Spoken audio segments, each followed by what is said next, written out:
Welcome back, guys, and welcome to the last installment on this build, the afterbuild. As always, my name is Lars and this is the Building of Tyr.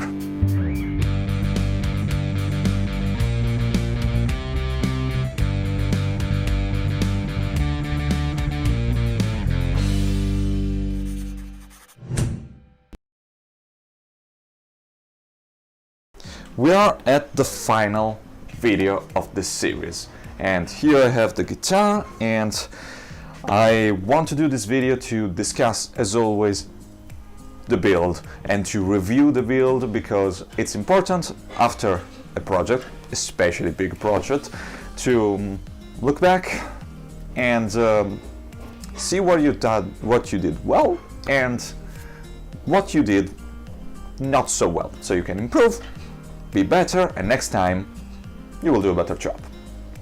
So let's start. This is Tyr, and let's start from the general look.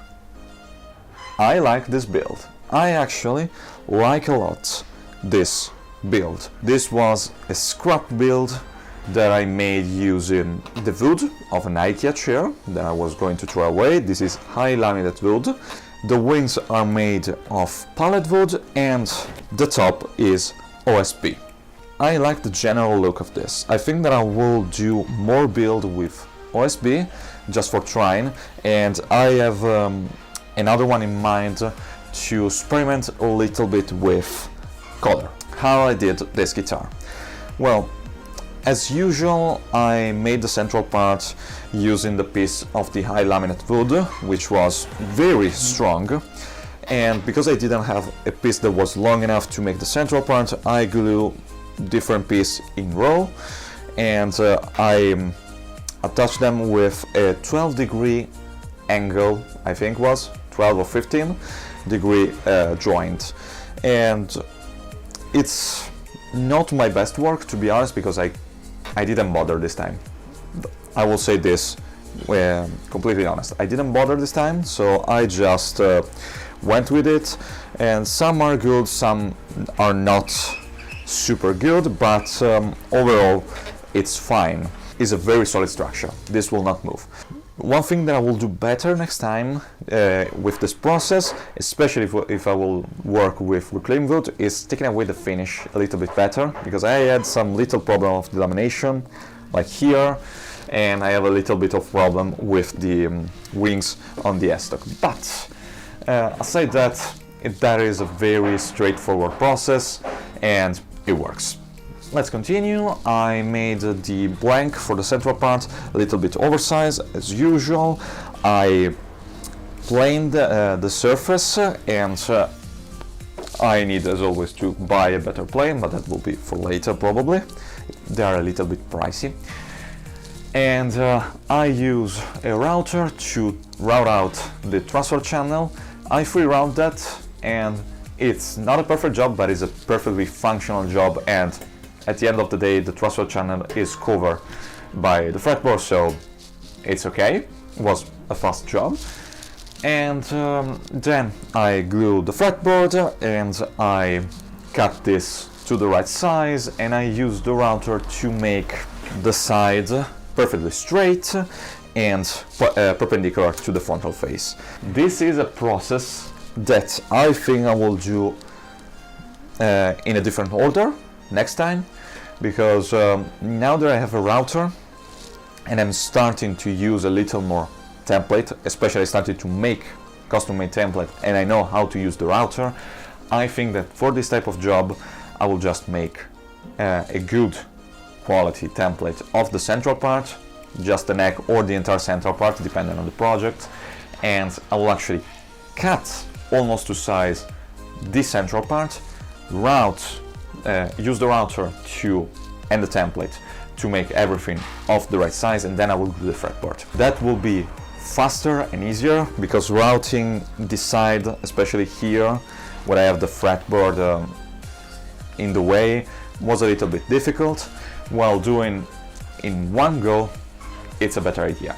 Speaking of router, I also use the router for making the pickup cavity and to make the control cavity template, and this will be very useful for future project because I think that I will just maintain this this option. I like the shape and it works with the shape that I usually do, so that is work taken away from future me, which I'm grateful, and it gives me that precise work that I needed. And speaking of power tool, this was the project where I started to use the jigsaw, and that was a great improvement in my time. I used that to shape the wings and the body, and that take away a lot of work. I was a little bit afraid of using the jigsaw, but that was now I use it a lot actually. For the rest of the build, it's basically the usual. I glue the piece for the wings, I glue the top, and I glue the two wings on the body. Now, little mistake that I did, and this is the very just the one mistake that I did for this build. I glued the wings like here at 24 frets at 3 mm from the end of the fretboard, and then with a neck break angle of 2 or 3 degrees. That was unnecessary. I was thinking about base. This is why you need to make prototype before handling this thing to someone else. And next time that I will do a job like this, I will simply put this probably just 1 mm, maybe 2 at most, and with a degree of just 1. I can say now that I have a little better time using chisel for the carving. I like a lot this transition here and this transition here. Overall, I'm just improving what I already did good. But the last thing that I think we should talk about is the engraving. I use just V-gouge for the bigger part, and for the smaller detail I use the knife, and this came out very well. The engraving on the neck was the difficult part. I tried to use the multi-tool, but it didn't come out well, and I think that I know that I found the right drill bit to make this type of complicated work, but I need to experiment that on side project. But at least now I have a reliable method to make the engraving, and it's using this, which is just pointy aluminum piece, and a small carving mallet to make to punch the hole following a pattern, and then use the knife to clean everything. This was a long job. I think that without the trial and error that I used to find a faster way of doing it, and when I finally settled to use this method, it took me 8 hours for this type of engraving. But it needs to be said that I choose a very small, complicated engraving this time, which didn't help, but at least now I have a way to make this type of engraving. I think that overall the way that I did this time is the one to go until I will train myself enough with the multi-tool. But in any case, this was for the build, and I think that I will move to the sound test, because I promise you that I will make a sound test. That will be pretty simple, so don't worry. Don't worry, and I'm saying this to myself because I'm no guitar player. I'm almost not even a bass player. So, let's move upstairs.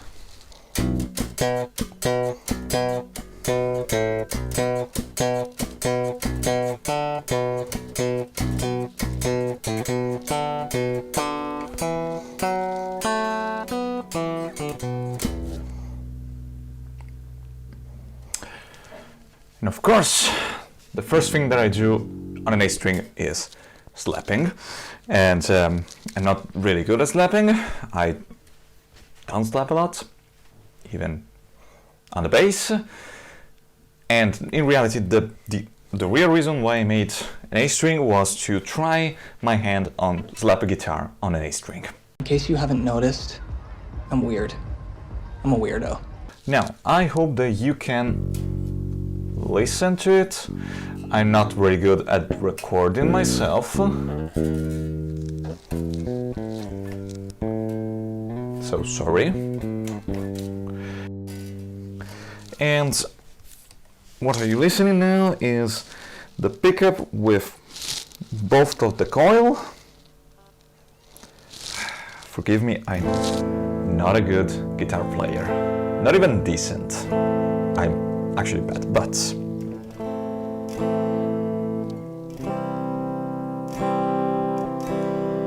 the guitar sounds really good. Now let's make a knee chord to coil. This is the full pickup. Now North coil. It's a little bit thinner. And the South coil.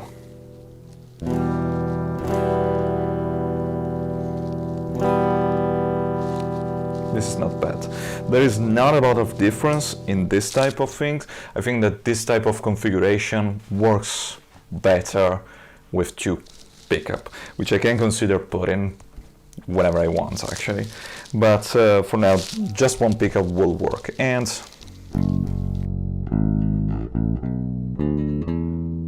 with two,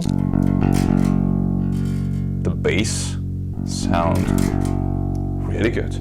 Now there is no amp here, no amp simulation, nothing, just the pure audio of the guitar. And the bass sound amazing. The sustain.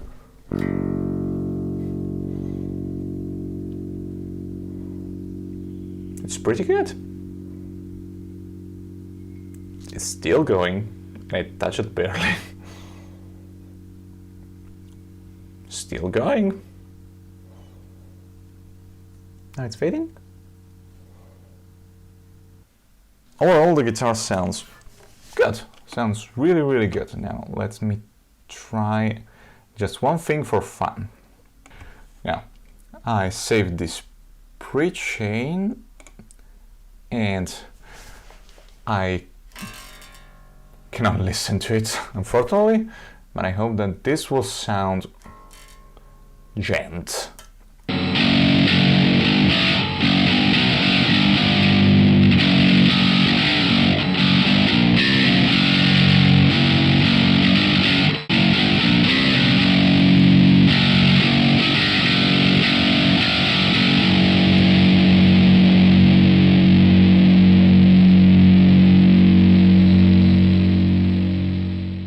Sorry if I cannot play a lot. I suck at this. I know I need to be better and a better player, but for now I think that this is good enough. No new. I wish I know a little more about guitar playing, but I think that the guitar sounds great. The pickup is great. And the playability is there. Now I set this to be lower as it can be, and there are little, if we play hard, there is a little bit of fret buzz, just a little. I can raise the action on here, but for now I like it like this. And also the intonation is quite on point. In fact, I don't think that you can see this, but the intonation is on point. I moved the saddle and I set this thing a little bit, and I didn't move the saddle too much, which is great. That means that I nailed the position of the bridge for an A string, which is great. This will be my guide for the future. And the guitar sounds good.